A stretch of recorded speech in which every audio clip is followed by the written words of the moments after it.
NBS 24/7 live TV.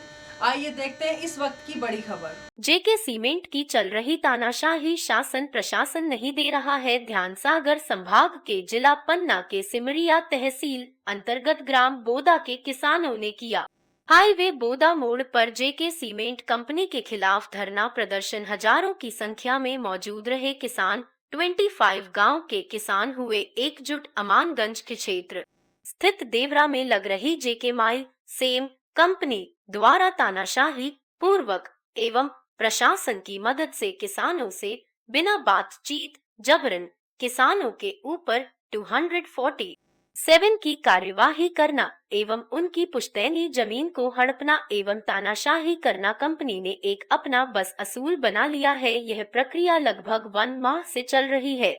उसी क्रम में दिनांक 22/12/2021 को जेके कंपनी वालों ने प्रशासन एवं पुलिस फोर्स की मदद से जबरन किसानों की लहलहा रही फसल में बिना किसानों से पूछे बड़ी बड़ी क्रेन मशीनों द्वारा फसल को कुचल दिया गया एवं किसानों की कई एकड़ की फसल बर्बाद कर दी। उसी को लेकर आज बोदा के सभी किसान एवं आसपास के 25 गांव के किसान एकत्रित हुए एवं हाईवे बोदा मोड़ पर औरतों एवं बच्चों के साथ धरना प्रदर्शन पर बैठ गए। जैसे ही जिले के नेताओं को खबर लगी तो सभी पार्टियों के नेताओं ने आकर किसानों से मुलाकात की एवं उनकी बात सुनी और कंपनी द्वारा किए गए तानाशाही पूर्वक रवैया को गलत बताया। किसानों का कहना है कि हम सिर्फ किसान हैं और अपने हक की लड़ाई लड़ रहे हैं। हमको किसी राजनीतिक दल या कोई भी पार्टी से कोई सरोकार नहीं है। हम सिर्फ किसान हैं और हमारा मुद्दा है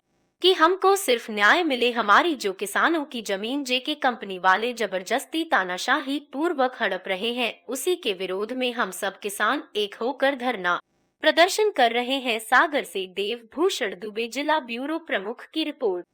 ग्राम पंचायत बोदा के लोगों का कहना है कि 247 की धारा जबरदस्ती राजस्व के खाते पैसे डालकर किसानों को ये बोला जा रहा है कि आप अपने पैसे ले लो, और किसान ये मानने के लिए तैयार नहीं, क्योंकि तय रेट से उनको कम पैसा मिल रहा है जमीन का।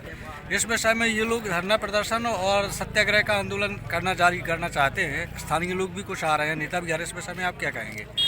देखिए, जो जिला प्रशासन पन्ना ने जेके सेम सीमेंट फैक्ट्री प्रबंधन के दबाव में धारा 247 की कार्रवाई की है, वास्तव में वो कार्रवाई ही अनलीगल है। किसान जमीन देने के लिए तैयार हैं। किसान का ये विषय है कि हमको विश्वास में लेके एक सामान्य मूल्य तय किया जाए। कंपनी और प्रशासन ने किसी भी प्रकार की वार्ता किसानों से नहीं की है। इसको लेके किसानों में आक्रोश है और किसानों को धमकी दी गई कि अगर आप ऐसी जमीन नहीं दोगे तो हम 247 में ले लेंगे।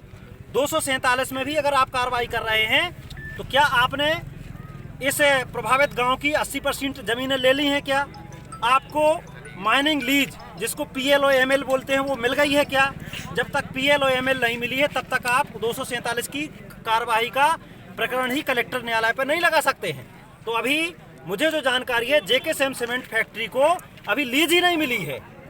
अच्छा, कल जो JCB के सामने अपने ये जो किसान लोग हैं आ रहे थे, कल कोई अप्रिय घटना घट सकती है, इसकी जिम्मेदार कौन होगा? जब उसकी पुश्तैनी जमीन जाएगी, खड़ी फसल पे JCB चलाई जाएगी, तो कोई भी, हम भी होंगे तो हम आएंगे। और ये कुल मिला के कहीं ना कहीं जिला प्रशासन ने तानाशाही की है, पुलिस प्रशासन ने तानाशाही की है। इस प्रकार का वाकया दोहराया नहीं जाना चाहिए। प्रशासन को बहुत सूझबूझ से, बुद्धि विवेक से किसानों से बातचीत करके उनको विश्वास में लेके उनके मूल्य, उनके सम्मानजनक मूल्य तय करके उनकी जमीनें लेना चाहिए। किसानों की छाती पे ये फैक्ट्री नहीं लगेगी। अगर इस प्रकार का होगा तो फिर हजारों किसान जेके सीमेंट फैक्ट्री के गेट पे बैठेंगे और उसकी तालाबंदी करेंगे। सीमेंट या उद्योग फैक्ट्री जो है वो किसानों और क्षेत्र के हित में लगाई जाती है। उनकी छाती पे उनका नुकसान करके, उनको बेरोजगार करके, उनकी जमीनें छुड़ा के नहीं। कोई अंग्रेजों का शासन नहीं है। इस दृष्टिकोण से हम किसानों को बात करने, समझाने आए हैं और निश्चित रूप से प्रशासन को इसमें बहुत सकारात्मक बात करना चाहिए। अगर इस प्रकार की स्थिति परिस्थिति रही तो किसानों में, बोदा के साथ में पूरे प्रभावित गांव के किसानों में भी भरा आक्रोश है। स्थिति परिस्थिति बिगड़ेगी, उसके लिए जिला प्रशासन जिम्मेवार होगा, ऐसा मैं मानता हूँ। सत्याग्रह आंदोलन तंबू गाड़ के किया जा रहा है, किस विषय में किया जा रहा है? क्या किसानों की क्या मांग है? किसानों की मांगे, एक तो कल प्रशासन की मदद से जेके सीमेंट द्वारा इतनी निर्ममता से उनकी फसलों को रोन दिया गया बिना किसी परमिशन के।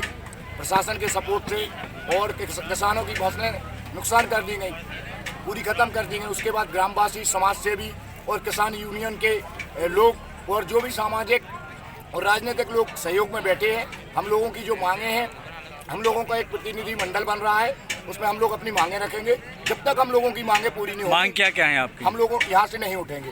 मांग क्या क्या है आपकी? हम लोगों की पहली मांग है कि जेके सीमेंट फैक्ट्री में जाने वाली जमीन कम से कम 50 लाख रुपए एकड़ हो। हम लोगों की दूसरी मांग है जमीन देने वाले प्रत्येक कृषक परिवार को एक रोजगार और सम्मिलित खातेदार को पृथक पृथक करके एक रोजगार दिया जाए।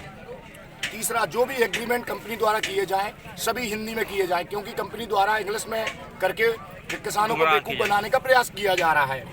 और जितने कंपनी प्रभावित स्थानीय अन्य भूमिहीन लोग हैं उनके लिए योग्यता अनुसार रोजगार सुनिश्चित किया जाए। और हमारी पांचवी मांग है प्रभावित ग्रामवासियों को सर्व सुविधायुक्त हॉस्पिटल, स्कूल, पेयजल, सड़क एवं शिक्षा संस्थानों के खोले जाने हेतु किसानों और ग्रामवासियों को योजना बनाकर सुनिश्चित किया जाए। यदि ये सब मांगे नहीं मानी जाती हैं तो इस विषय में यहाँ के जो ग्रामवासी हैं, किसान लोग हैं और जो स्थानीय लोग सहयोग कर रहे हैं, क्या करेंगे? हम लोग अनिश्चितकालीन धरना पे बैठ गए हैं। हम लोग जब प्रशासन तानाशाही और जेके सीमेंट द्वारा इतनी बड़ी तानाशाही की जा रही है कि ग्रामवासियों के रहते हुए उनकी फसल को नुकसान पहुँचाया जा रहा है, तो हम लोग जब तक नहीं उठेंगे जब तक हम लोगों की मांगे पूरी नहीं होती हैं। ये थी इस वक्त की बड़ी खबर। आगे भी मिलते हैं किसी बड़ी खबर के साथ। तब तक के लिए देखते रहिए NPS 24/7 लाइव टीवी। जय हिंद।